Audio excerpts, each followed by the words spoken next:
Semuanya, selamat wayahkio ya dimanapun kalian berada. Kembali lagi bersama Mamang dan di video kali ini kita bakal lanjutin manhwa Ahli Pedang Keluarga Teng. Kita masuk di part 3. Di awal video ini, melihat rekan-rekannya yang mengerti akan maksud yang akan ia bicarakan, Makinhu menjelaskan, tepat seperti yang kalian katakan. Saat setelah itu, para pesertanya yang adalah para anak-anak dari keluarga Teng yang berpartisipasi menjadi ketua klan muda pergi dengan kereta kuda. Tentu saja kondisi dari keluarga Teng saat ini bukanlah apa-apa bagi ketua kita yang bisa saja menghabisi mereka kapanpun yang ia inginkan.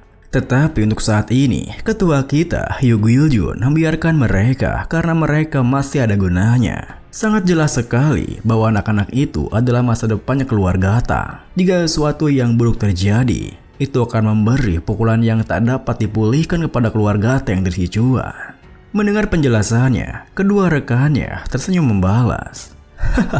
Kata-kata dari Elder Sekte Dark Moon Sword sungguh tepat. Walaupun mereka telah melemah, keluarga Tang tetaplah sebuah entitas yang harus kita waspadai. Jadi, kapan sebaiknya kita bertindak?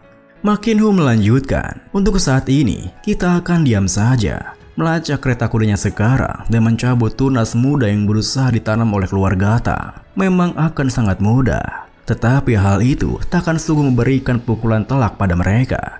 Bukan begitu. Kompetisi ketua klan muda keluarga Tang akan berjalan selama 4 tahun lamanya. Bayangkan jika setelah semua usaha itu, semua anak-anak yang mereka bina secara hati-hati mati saat puncak kompetisinya. Tentu saja, hal itu membuat rekan-rekannya tersenyum dan menyetujui rencananya. Nah, itu baru namanya pukulan telak, seperti keluarga Jaegal atau keluarga Moyong dari Nyodo. Dengan penuh percaya diri, Makinhu menegaskan, tepat sekali. Untuk saat ini, cukup lacak saja kemana tujuan mereka, dan kita akan bergerak setelah 4 tahun lamanya. Rekannya membalas, pelacakannya sudah diatur, dan tidak hanya itu, aku juga telah menanam sebuah bibit kecil. Mungkin keluarga Teng akan jatuh sepenuhnya ke tangan kita. Kita beralih ke sebuah grup kecil yang merupakan peserta kompetisi ketua klan muda keluarga Teng yang telah tiba di sebuah daerah pegunungan yang merupakan lokasi kompetisi ketua klan muda akan berlangsung. Sembari menuntun mereka ke lokasi yang telah ditentukan, seorang petugas pengantar, sebut saja si Tatang, menjelaskan, walaupun aturan kompetisinya sudah berubah, jadwal dan prosedurnya tetaplah sama. Selama kompetisi, para peserta akan dipanggil berdasarkan angka bukannya nama. Setiap grup terdiri dari 4 orang, dan kalian adalah grup ke-7. Maka dari itu, Tang Ijon adalah nomor 27, Tang Miryo adalah nomor 26, Tang Yori nomor 25. Tunggu, kok hilang satu lagi? Di mana nomor 28? Woi, nomor 28, Tang Yunmyo. Kenapa tertinggal di belakang? Mendengar teriakan Tatang, Yunmyong yang tertinggal di belakang pun membalas. Maaf kak, saya hanya sedang berpikir sejenak. Tatang menimpali, tak ada waktu untuk berlamun. Pastikan kotak ketinggalan, kemarilah. Tentu saja, Yunmyong tertinggal seperti itu bukan tanpa alasan. Di mana ia merasa ada yang aneh yang buatnya berjalan mendekat ke arah mereka sembari berpikir, apakah petugas yang mengawasi kamu tidak menyadarinya? Aku menyadari hadirnya seseorang dari belakang. Tak terasa seperti orang biasa yang melintas atau seorang pengawal dari keluarga Teng, yang berarti kamu telah dikuntit. Saat kemudian, grup ke-7 dibuat kebingungan ketika mereka malah berakhir di sebuah jalan buntu.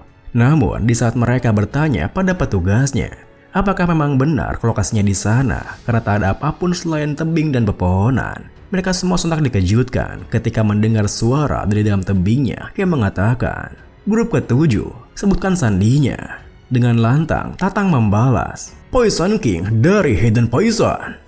Tepat setelah Tatang mengatakan itu, bersamaan dengan sebuah suara yang menerima sandinya, tebing di depan mereka pun terbelah, memunculkan seorang pria parubaya yang tersenyum mengatakan, senang bertemu dengan kalian semua. Namaku adalah Jaegal Changxin. Aku di sini untuk membantu dalam kompetisi kalian. Tentu saja kemunculannya yang begitu nyentrik membuat grup ke-7 termangu dari tempatnya. Meskipun begitu, keluarga Jaegal sendiri dulunya merupakan satu dari 5 keluarga besar yang ahli dalam formasi, seperti keluarga Teng dari Sichuan. Tetapi sekarang keluarga Jaegal telah jatuh karena invasi dari Hypon Brilliance Demon Lord. Kemudian, sembari menuntun grup ke-7 yang telah diserahkan oleh Tatang, Pak Changxin menjelaskan, berkat bantuan dari keluarga Teng, keluarga kami pada akhirnya bisa bertahan. Sebagai balasannya, kami mencegah pihak luar mengganggu jalannya kompetisi ini. Keluarga Jaegal kami akan membantu kalian saat melewati formasi-formasi kami. Mendengar semua hal itu, Yori dan Ijeon yang baru kali pertama melihat formasi tersebut, tentu saja tak bisa menahan rasa kagumnya. Wah, jadi ini adalah teknik formasi dari keluarga Jaegal. Wah, kau tak bisa melihat musim atau langitnya. Apa seperti ini mungkin terjadi? Namun, berbanding terbalik dengan mereka berdua yang terus memperhatikan sekitarnya, Mirio malah merasa aneh dengan tingkah Hyunmyong. Kita seperti mereka berdua. Bahkan Mirio berpikir, Tang Hyunmyong, ada apa dengannya? Dia sama sekali tak berkonsentrasi lagi pada semua yang ada di sini. Tetapi, kalau dipikir-pikir lagi, dia juga seperti itu saat di dalam kereta kuda. Meskipun kakak pembimbing menyarankan kami untuk saling berkenalan karena kami akan berat bersama selama 4 tahun ke depan, Hyunmyong tampak begitu dingin. Meski Yori dan juga Ijeon mengajaknya berkenalan. Ditambah lagi, meski Yori dan Ijeon memuji nyalinya karena berani melukai Tang Hyunmyong yang merupakan cucu dari salah satu elder di sana, Hyunmyong malah balik bertanya, apa kami menyalahkannya karena format kompetisinya yang berubah? Dan bahkan meski Yori dan Jiwon tak terlalu mempermasalahkannya, aku sungguh ingin berdebat dengan hal itu. Karena ekspresi wajahnya tampak tak seperti orang yang merasa bersalah. Yang lainnya mungkin membiarkanmu begitu saja, tapi tidak denganku. Aku telah mempersiapkan begitu banyak untuk hari ini. Jika orang ini menyebabkan masalah lainnya, aku tak akan membiarkannya begitu saja. Namun, di saat Mirio begitu fokus memberikan hal tersebut, ia sampai tak sadar jika Yori di depannya telah menghentikan langkahnya, yang membuat kepala mereka pun beradu. Aduh, kenapa tiba-tiba berhenti sih? Yori membalas, ya itu karena instruktur Jaegal kelihatannya menghilang. Tepat setelah Yori mengatakan itu, Ijeon di sampingnya langsung berubah panik. Padahal, tadi dia tepat di depan kita beberapa saat yang lalu, tapi tiba-tiba dia menghilang loh. Kemana dia pergi? Tentu saja kepanikan itu juga dirasakan oleh Mirio di belakangnya. Apa? Menghilang? Tersasar di dalam formasi bisa membuat kita terjebak dalam retakan spesial. Jangan-jangan apakah instruktur Jaegal tersesat di formasinya sendiri? Tidak, tunggu. Yang lebih penting lagi, bagaimana dengan kita? Bagaimana cara kita keluar dari sini? Yori yang masih merasa ada harapan membalas. Ya, jika kita menunggu di sini, bukankah seseorang akan datang menyelamatkan kita? Ijeon dinambahi. Tetapi, apakah kita terjebak di sini tanpa bisa bergerak? Hei, kalian, apa ada yang tahu tentang formasi? Di tengah kepanikan mereka, perhatian Mirio teralihkan dengan tingkah Hyunmyong yang nampaknya melakukan sesuatu dan terlihat begitu tenang di saat mereka semua kepanikan. Sementara itu, Pak Changxin yang tersengaja bersembunyi di dekat mereka dan akan meninggalkan mereka di sana bergumam. Saat ini, mereka pasti sedang panik di dalam formasi Seven Lock Phantom Dome milik keluarga Jaegal. Tanpa perapalnya, tak ada jalan keluar dan tak disangka, para elder dari keluarga Teng akan sangat picik untuk menahan keseluruhan grup hanya karena satu bocah. Grand Elder berjanji padaku, jika aku mengeliminasi nomor 28, pihaknya akan menggandakan bantuan kepada keluargaku. Tetapi, bagaimana mungkin kami mengabaikan janji sebagus itu? Ketidakadilan dalam kompetisi hanya akan melukai keluarga Tang dari Sichuan. Keluarga Jaegal kami hanya mengambil keuntungan saat. Namun, tiba-tiba saja Pak Changxin menghentikan gumamannya karena ia merasakan ada suara aneh yang datang dari dalam formasinya. Dan saat ia berbalik ke belakang, matanya terbelalak ketika melihat grup 7 yang bisa menemukan lokasinya.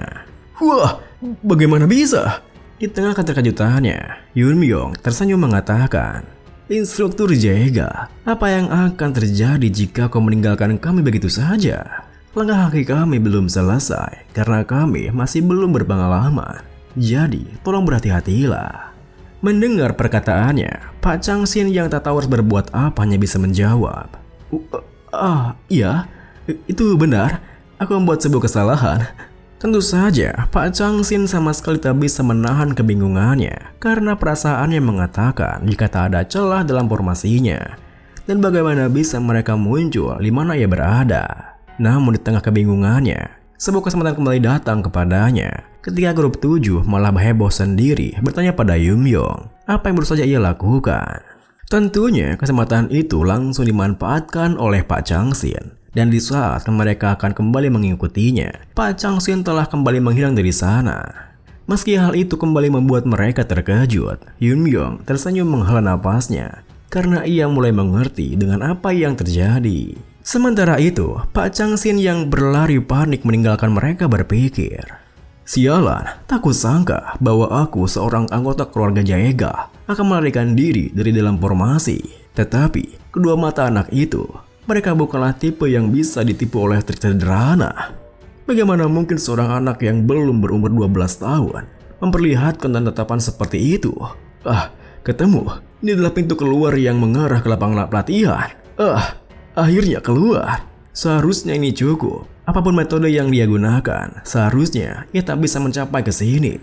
Namun, di saat Pak Changxin mengatur napasnya, tiba-tiba saja ia dikejutkan ketika melihat petugas pengawas grup 7 yang bernama Tang Wonjin menghampirinya bertanya, "Instruktur Jaega, kau tak terlihat baik-baik saja, dan para peserta grup 7 tak terlihat dimanapun. Apa yang terjadi?" Tentu saja pertanyaan yang membuat Pak Changxin kembali panik. Meski begitu, ia berusaha menenangkan dirinya karena ia telah mempersiapkan diri untuk pertanyaan semacam itu. Dengan begitu, Pak Changxin mengatakan, Ya, sepertinya grup ke-7 tak akan berpartisipasi di kompetisi. Aku telah menunggu cukup lama, tetapi para pesertanya tidak muncul. Mereka mungkin telah diserang oleh bandit atau binatang liar di area. Sungguh disayangkan. Kecelakaan seperti itu terjadi tanpa peringatan. Sepertinya kita harus melanjutkannya tanpa grup ke-7. Namun, tepat setelah Pak Changxin mengatakan itu, tiba-tiba saja terjadi sebuah retakan di belakangnya yang tentu membuat Pak Changxin dan Wonjin tersentak kaget. Seketika itu juga, Wonjin yang menyiapkan senjatanya bertanya, "Ini, apa ada seorang penyusup?" Pak Changxin yang semakin panik membalas, Tidak, pendekar, tunggu, biar saya cek dulu." Sayangnya, belum sempat Pak Changxin melakukan apapun. Formasi di belakangnya hancur yang membuatnya bertanya-tanya, bagaimana mungkin salah satu formasi tertinggi di antara keluarga Jaega, formasi Seven Clocks Phantom Dome, hancur dengan begitu mudahnya. Di tengah keterkejutannya, Yunmyong sendiri yang menghancurkan formasinya tersenyum mengatakan, sungguh melegakan. Anda dari mana saja? Aku sangat khawatir loh."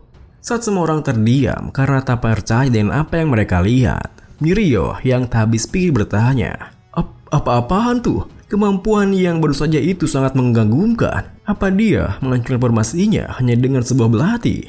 Bagaimana itu mungkin terjadi?" Yunmyong yang bisa mendengarnya meliriknya membalas, "Aku tidak menghancurkan formasinya. Aku hanya membuka sebuah celah dan itu akan segera tertutup. Jadi cepatlah pergi dari sini." Namun, belum sempat mereka bergerak, petugas Wonjin bertanya pada mereka, "Apa kalian adalah peserta dari grup ke-7? Mirio dan Ijen membalas, "Iya, tapi Anda siapa?" "Hei, ada lambang keluarga Teng di tudungnya loh." Petugas Wonjin mengatakan, "Aku sempat khawatir kalian diserang seperti yang dikatakan instruktur Jaega, tapi untungnya tidak seperti itu." Tentu saja, hal itu membuat perubah 7 merasa aneh. Meskipun begitu, Yunmyong menjelaskan, "Diserang? Sepertinya kau salah mengira kami tersesat. Tetapi, berkat dirimu menandai gerbang masuk formasinya, kami dapat dengan mudah menemukan jalan kemari." Mendengar perkataannya, Ijon yang masih polos hampir mengatakan apa yang sebenarnya terjadi.